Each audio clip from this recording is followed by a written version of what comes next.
화성 주유소 폭발 사고 역시 가짜 석유로 인한 화재로 2명이 부상하는 등 주유소 폭발은 물론 차량 폭발 사고까지 이런 끔찍한 화재 사고를 일으킨 원인은 모두 정상 석유에 다른 석유 제품이나 석유 화합 제품을 혼합한 가짜 석유입니다.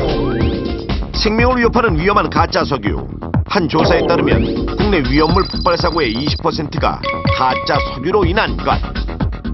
가짜 석유란 불법 석유 제품으로 휘발유의 시너와 같은 용제와 톨루엔, 메탄올 등을 일정 비율로 섞은 가짜 휘발유와 난방용으로 쓰이는 등유를 경유와 혼합해 만든 가짜 경유를 말하는데요. 그렇다면 가짜 석유와 정상 석유는 어떤 차이점이 있을까요? 한국석유관리원의 도움을 받아 넘버원에서 직접 확인해봤습니다.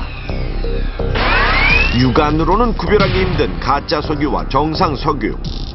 두 가지의 석유 중 어떤 것이 가짜 석유일지 검지 시약을 이용해 실험해봤습니다.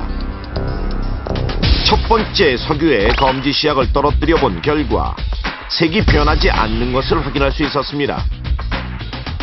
두 번째 석유에도 똑같이 검지 시약을 떨어뜨리자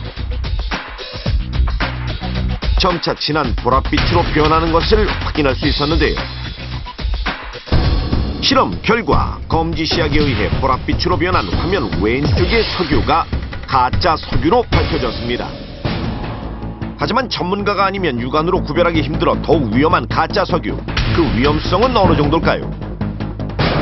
전기압으로 인하여 유증기가 많이 발생을 하고요. 이런 유증기들은 이제 폭발 위험성이 높기 때문에 예를 들면 수원에 이제 주유소 폭발 사건이 있었고요. 이러한 폭발 사건으로 인해서 인명 피해가 많이 발생을 하였습니다. 이러한 사례는 매년 보고가 되고 있고요. 가짜 석유로 인한 사고에 대한 피해는 보험회사에도 혜택을 받을 수가 없습니다.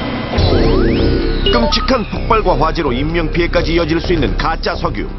가짜 석유의 위험성을 알아보기 위한 두 번째 실험을 진행해봤습니다. 실험 방법은 이렇습니다. 정상 석유와 가짜 석유를 각각의 비커에 담고 아크릴 박스로 덮어 일정 시간 밀폐시킨 후 가짜 석유와 정상 석유의 휘발성을 비교해 볼 텐데요. 여기에 실제 사람이 있는 것을 가정해 마네킹 2개를 세워봤습니다. 자, 과연 이 마네킹들의 운명은 어떻게 될까요? 실험 스타트. 자, 실험합니다. 시간이 얼마 지나지 않아 유증기가 올라오기 시작하는 가짜 석유. 유증기.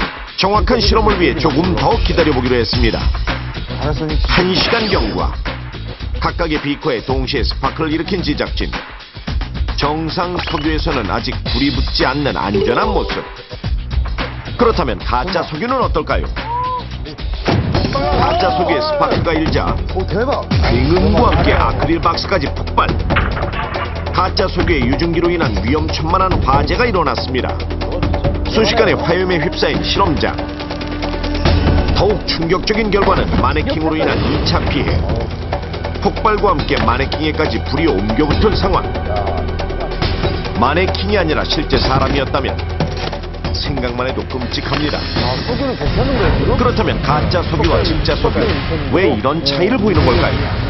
가짜 석유 주성분인 톨루엔과 메탄올 등은 강한 휘발성과 부식성으로 인해 자동차 연료계통 부품을 경화시키거나 용해시켜서 연료 누유로 이어지며 심할 경우 엔진룸에서 엔진열에 의해 큰 화재가 일어날 수 있습니다. 또한 유증기로 인한 폭발 사고가 일어날 수 있어 가짜 석유를 넣는 자동차는 달리는 시한폭탄이 될 수 있습니다. 화재와 폭발로 인한 인명피해는 물론 벤젠, 자일렌, 프로말데히드 등의 발암물질을 높게 배출하는 가짜 석유. 이제 운전자뿐만 아니라 도로 옆을 지나는 보행자도 위험할 수 있습니다. 그렇다면 실제 승용차에 가짜 석유를 주유했을 때 유해가스는 얼마나 발생할까요? 실험을 통해 알아봤습니다. 승용차의 배기관에 시료 채취관을 연결해 유해가스 배출 여부를 확인해 볼 텐데요. 자, 과연 가짜 석유를 넣었을 경우 어떤 결과가 발생할까요? 실험 결과 정상 석유를 넣었을 때에 비해 유해가스인 일산화탄소 2배 증가, 발암물질인 벤젠은 5.5배, 아이고야. 포르말데히드는 4.5배 배출된 충격적인 결과. 그렇다면 가짜 석유에서 나온 유해 성분은 인체에 얼마나 위험할까요? 마시는 거예요, 저게? 벤젠은 가장 잘 알려져 있는 1급 발암물질입니다. 노출돼서